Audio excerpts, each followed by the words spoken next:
Hi guys, welcome and welcome back to my channel.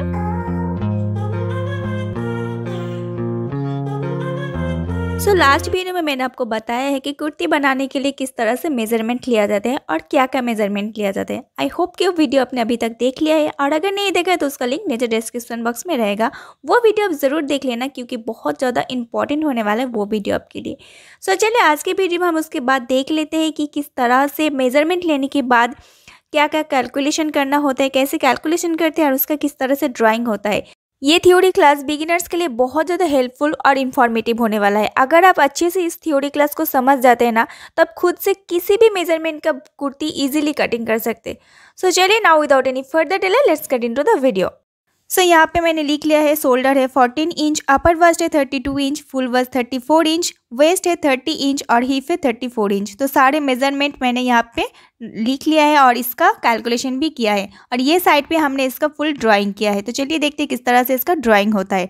सबसे पहले हमें लेना होता है लेंथ। यहाँ से जितना भी आपका लेंथ है वो आपको ले लेना है। लेंथ कैसे लेना है, जो भी आपका रेडी लेंथ रहेगा उसके साथ आपको 2 इंच ऐड करना है और लेंथ ले लेना है। आप देख सकते हैं यहाँ पे लेंथ प्लस 2 इंच यहाँ पे लिखा है, तो यहाँ से हमें सबसे पहले लेंथ लेना पड़ेगा। ठीक है, उसके बाद आ जाते हैं यहाँ से यहाँ तक शोल्डर का यहाँ पे आप देख सकते हैं मैंने कैलकुलेशन किया है शोल्डर कितना लेना है। शोल्डर जो भी रहेगा उसको हमें 2 से डिवाइडेड करना है, यानी कि हमें हाफ करना है। तो यहाँ पे कितना आ गया है 7 इंच। शोल्डर है यहाँ पे 14 इंच, उसका हमने हाफ किया तो आ गया है यहाँ पे 7 इंच। तो यहाँ से यहाँ तक हमने 7 इंच ले लिया है। ठीक है, तो ये हो गया हमारा शोल्डर। शोल्डर के बाद आ जाता है आर्म होल। आर्म होल का मेजरमेंट क्या होता है, आर्म होल हमें यहाँ से लेना होता है, यहाँ से हम जितना भी आएगा ले लेंगे। तो यहाँ पे आर्म होल बिल्कुल शोल्डर के मेजरमेंट के हिसाब से आता है। शोल्डर यहाँ पे 7 इंच आया है तो आर्म होल भी यहाँ से हमने 7 इंच लेना पड़ेगा। तो हमने आर्म होल भी 7 इंच ले लिया है। ठीक है, और 7 इंच पे हमने यहाँ पे एक बॉक्स बना लिया है। तो ये हो गया हमारा आर्म होल और शोल्डर। ओके, तो जहाँ पे हमारा आर्म होल का खत्म होता है, ये जो लाइन है ये हो गया हमारा चेस्ट लाइन। ठीक है, तो ये आर्म होल जहाँ पे एंड होता है ये लाइन हो गया हमारा चेस्ट लाइन। चेस्ट लाइन 2 होता है, एक अपर बस्ट और एक फुल बस्ट। यहाँ पे देख सकते हैं ये दोनों मैंने लिया है, अपर बस्ट और फुल बस्ट। अगर आप नहीं लेते हो तो क्या होता है ना, यहाँ पे फिटिंग्स अच्छा नहीं आता है और कभी कभी आर्म होल के पास आपका झूल आ जाता है। तभी इसीलिए आपको फुल बस्ट और अपर बस्ट लेना चाहिए, तभी आपका आर्म होल के पास जो फिटिंग्स है वो अच्छा रहेगा। तो यहाँ पे अपर बस्ट का ये लाइन है जहाँ पे हमारा आर्म होल खत्म होता है वहाँ पे, और उसका बिल्कुल 3 इंच डाउन पे, यहाँ से अपर बस्ट से बिल्कुल 3 इंच डाउन पे और एक लाइन हमने लिया है, वो है फुल बस्ट का। यहाँ पे मैं लिख देती हूँ 3 इंच। ठीक है, तो जो भी आपका अपर बस्ट जहाँ पे रहेगा जो आर्म होल के पास, वहाँ से हमें 3 इंच डाउन पे और एक लाइन लेना है और वो हो जाता है हमारा फुल बस्ट का लाइन। ठीक है, अपर बस्ट और फुल बस्ट का लाइन के बाद नेक्स्ट आ जाता है फुल बस्ट के बाद वेस्ट लाइन। ठीक है, तो ये हमारा वेस्ट लाइन है। तो वेस्ट लाइन कहाँ पे लेना है, बिल्कुल यहाँ से आप देख सकते हैं, यहाँ से हमें 14 इंच डाउन पे वेस्ट लाइन लेना है। मैंने आपको लास्ट वीडियो में बताया था कि वेस्ट पार्ट हमारा नॉर्मली 14 इंच या 13 किसी का या फिर 15 इंच पे आते हैं। तो ये हम एवरेज 14 इंच पे वेस्ट लाइन ले लेते हैं। ठीक है, तो यहाँ पे हमें 14 इंच डाउन पे वेस्ट लाइन ले लिया है। ये हो गया हमारा वेस्ट लाइन। ठीक है, वेस्ट लाइन के बाद आ जाते हैं यहाँ पे हिप लाइन। तो हिप लाइन भी हमें लेना है, जैसे हमने वेस्ट 14 इंच डाउन पे लिया था, तो हिप लाइन हमें लेना होगा 21 पे। ठीक है, तो 21 इंच डाउन पे हमने यहाँ पे हिप लाइन ले लिया है। तो नॉर्मली हिप लाइन 21 या फिर 22 पे आता है। ठीक है, तो ये हो गया हमारा हिप लाइन। तो इस तरह से हमने सारे लाइन ले लिया है, upper bust, full bust, waist, hip line, सारे लाइन ले लिया है। अभी हम यहाँ पे मेजरमेंट के साथ किस तरह से इसका ड्राइंग होगा ये हम देख लेते हैं। ठीक है, तो ये जो आपको ड्राइंग दिखाई दे रहे हैं ये हम कैसे करते हैं मेजरमेंट के साथ, वो हम देख लेते हैं। शोल्डर का ड्राइंग ऑलरेडी मैंने स्टार्टिंग पे दिखा दिया कि शोल्डर सबसे पहले ड्राइंग करना होता है। उसके बाद आ जाता है अपर बस्ट। तो अपर बस्ट यहाँ पे कितना है 32 इंच। तो 32 इंच को हमें 4 से डिवाइडेड करना है, तो हो गया यहाँ पे 8 इंच। ठीक है, तो हमें सबसे पहले अपर बस्ट 8 इंच पे लेना है।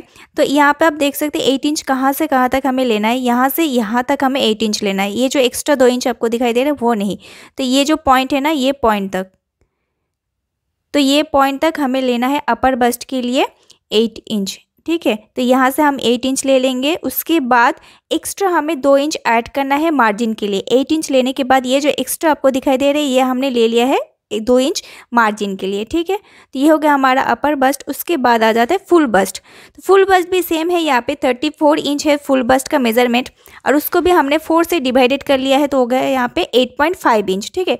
तो जैसे हमने अपर बस्ट लिया था वैसे हमने यहाँ से यहाँ तक फुल बस्ट का भी मेज़रमेंट ले लिया है, और यहाँ पे 2 इंच एक्स्ट्रा ले लिया है मार्जिन के लिए। सो यहाँ पे भी हमने 2 इंच एक्स्ट्रा मार्जिन के लिए लिया है, यहाँ पे भी 2 इंच लिया है। एक बात याद रखना, आपको जितना भी मार्जिन के लिए लेना है ना, 1.5 इंच या 2 इंच जो भी आप लेंगे सभी में सेम लेना है, ठीक है। तो यहाँ पे भी हमने 2 इंच ले लिया है। उसके बाद आ जाता है वेस्ट।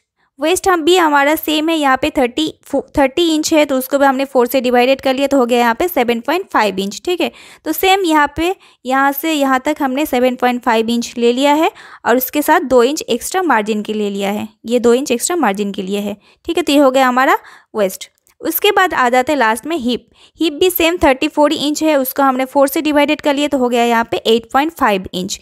तो यहाँ से यहाँ तक हमने हिप का भी पॉइंट ले लिया है 8.5 इंच, और एक्स्ट्रा 2 इंच ले लिया है मार्जिन के लिए। तो ये हो गया हमारा पॉइंट। अभी हमें इसको लाइन को हमें मिलाना है, तो यहाँ से यहाँ तक और यहाँ से पूरा हमें स्ट्रेट स्केल के थ्रू मिला देना है ये हमारा, और ये हो गया हमारा मार्जिन का लाइन। तो ये हमारा बॉडी पार्ट हो गया है कुर्ती के लिए, ठीक है। बॉडी पार्ट का ड्राइंग हो गया है। अभी आ जाता है आर्म होल का पॉइंट।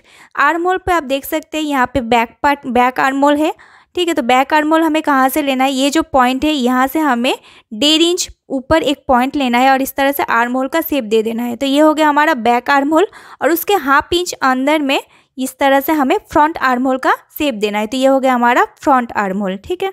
सो ये है front arm hole.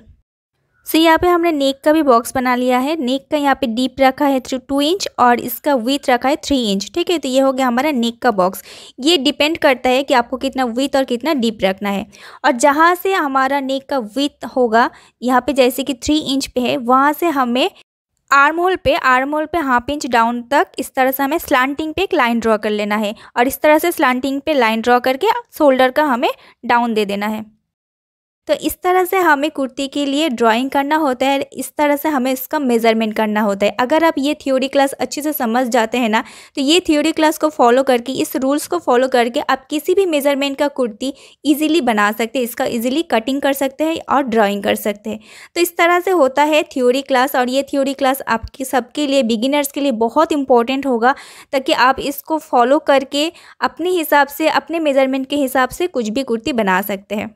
So yes, that is it for today's video. I hope ये वीडियो आपके लिए बहुत ज़्यादा हेल्पफुल रहा होगा, और अगर वीडियो आपको अच्छा लगा है और आपके लिए हेल्पफुल रहा है तो प्लीज़ वीडियो को लाइक कीजिए, शेयर कीजिए, और अगर चैनल पे नए हैं तो चैनल को ज़रूर सब्सक्राइब कीजिए।